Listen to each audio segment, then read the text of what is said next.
We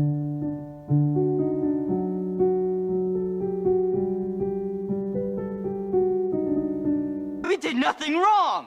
Yeah, we did. We were supposed to fight for people who couldn't fight for themselves. So one of the comments was something to the effect of, it is impossible for every eye to see him unless the earth is flat, referencing the second coming of the Messiah and referencing the passage in Revelation chapter 1, verse 7. Well, in the first place, nothing is impossible with God. And next, we have to understand something. Words like every and all in the Bible do not always mean every without exception or all without exception. Excuse me. That is, in fact, a general statement. For example, another one would be in Mark chapter 4 when Jesus said that, in so many words, the mustard seed is the least of all seeds that can be sown.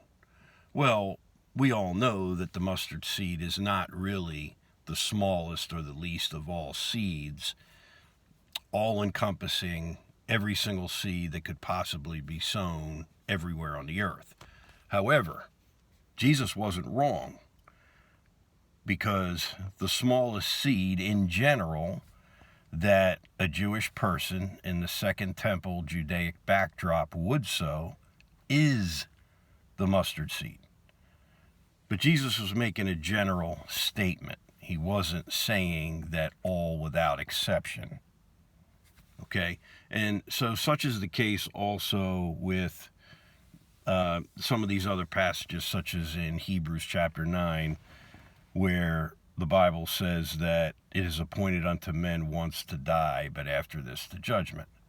Well, that's also a general statement, because it has to be, because not everybody dies.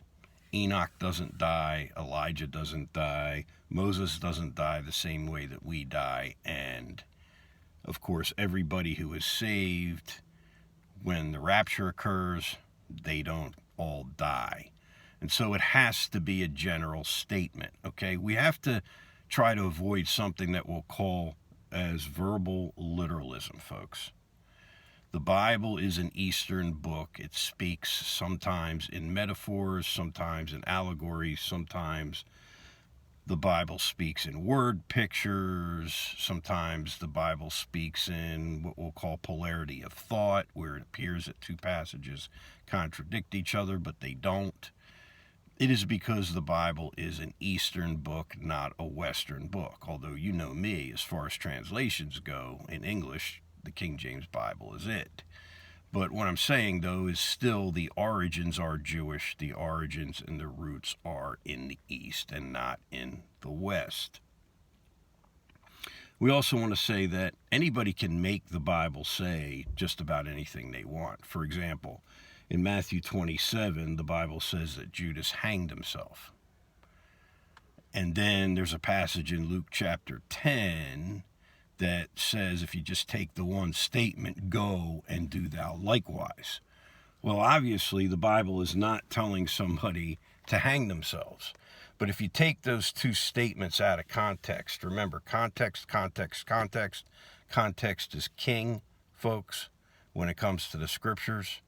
And failing to recognize the context is the fundamental flaw of everyone who misinterprets what the Bible says. Now, if the plain sense makes good sense, seek no other sense. But we have to remember that the Bible is not always speaking in literal terms, sometimes in general terms.